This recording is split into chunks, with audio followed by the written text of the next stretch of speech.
আসসালামু আলাইকুম রহমতুল্লাহি ওয়া বারাকাতুহু। আজকে স্বৈরাচার পতনের একটি মাস পরিপূর্ণ হলো, অর্থাৎ আজকে 5 তারিখ। আপনারা সকলেই জানেন বাংলাদেশের ছাত্র জনতার আন্দোলনের মুখে পড়ে চরম স্বৈরাচারী, চরম অহংকারী তাদের পতন হয়েছিল এই 5 তারিখ। আজকে সেটা পরিপূর্ণ হলো 1 মাসের। এই 1 মাস কেমন গেল বাংলার আপামর জনসাধারণের কাছে যদি মানুষকে জিজ্ঞেস করেন, সকলেই, আমার তো মনে হয় শতকরা 100 জনের ভিতরে 95% মানুষই বলবে আলহামদুলিল্লাহ। কারণ এদেশে মানুষ দীর্ঘ 16টি বছর প্রায় মুখ থাকার পর তারা কথা বলতে পারে নাই। এমনকি একটা সোশ্যাল মিডিয়াতে মানুষ কিছু লেখার আগে 10 বার চিন্তা করতো, বা কিছু লেখার পরে আবার মুছে ডিলিট করতো। আবার কিছু পোস্ট করলে অনেকে বলতো, আত্মীয় স্বজন বলে দিত তুমি পোস্টটা ডিলিট করে দাও, এটা যেমন সমস্যা হবে। কিন্তু এখানে ওই যে আছে না ICT অ্যাক্ট নামক একটা মানে স্বৈরাচারী একটা আইন, অর্থাৎ নিজের ক্ষমতাকে টিকিয়ে রাখবার জন্য, বিরোধী মতগুলোর মুখকে চেপে রাখার জন্য এটা একটা চমৎকার একটা কৌশলী আইন ছিল।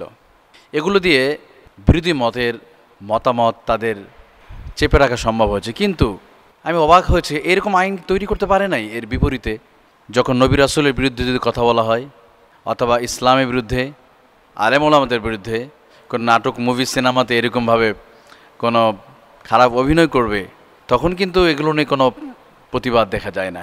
এরকম আইন তৈরি করা হয় না। কিন্তু একটা মানুষের মতামত, একটা বিরোধী পক্ষের মতামত বলবার মতো এমন স্বাধীনতা ছিল না। তো মানুষ এই 5 তারিখে তারা মুক্ত হয়েছিল বলেই 5 তারিখ মনে হয় এদেশের মানুষের কাছে একটা আনন্দের দিন ছিল। দল মত নির্বিশেষে সকলেই, এমনকি যারা ওই দলকে সাপোর্ট করে তাদেরও অনেক হাজার হাজার সদস্য আছে, হাজার হাজার লক্ষ লক্ষ, তাদেরও সাপোর্ট, তারাও কিন্তু সেদিন শুকরিয়া আদায় করেছে। কারণ এক জালিমের পতনে দেশের মধ্যে, মানুষের মধ্যে স্বস্তি চলে আসে।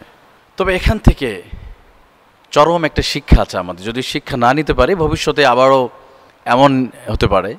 শিক্ষা নিতে হবে যে বাংলার জমিনে যারা ক্ষমতার অপব্যবহার করবে, তারা বাংলার জমিনে তারা টিকতে পারবে না।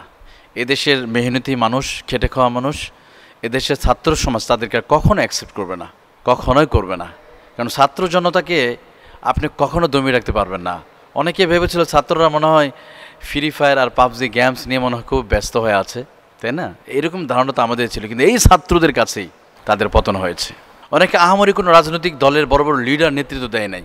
এমনও লিডার আছে, বিভিন্ন দল আছে বাংলাদেশ যারা স্বাধীনতা যুদ্ধেও ছিল, নেতৃত্ব দিয়েছে। এমনও প্রবীণ রাজনীতিবিদরা ছিল, তারা কিন্তু নেতৃত্ব দেয় নাই। এক ছাত্র জনতা যাদের ম্যাক্সিমাম বয়স 20 বছর 25 বছর, যারা স্বাধীনতার পরও 30 বছর পর যাদের জন্ম হয়েছে, স্বাধীনতা 30-40 বছর পর যাদের জন্ম হয়েছে, তারাই কিন্তু রাস্তা দখল করে রেখেছিল। তো যাই হোক, এখান থেকে আমাদের শিক্ষা একটা নিতে হবে যে কোনো স্বৈরাচার যারা ক্ষমতার অপব্যবহার করে নিজেদের আখের গোছা বাজার চেষ্টা করে, এই ঘটনা এই বাংলার জমিনে দ্বিতীয়বার যেন আর কেউ সাহস না দেখায়। এই 5 তারিখ যেন হাজার বছর ধরে বাংলা মানুষ যেন স্মরণ রাখে। যত স্বৈরাচার জন্ম নেবে, স্বৈরাচারের যত নাতিপুতিরা পৃথিবীতে থাকবে, তারা যেন শিক্ষা নেয়, রক্ষা হয় নাই, অদূর ভবিষ্যতে হবে না।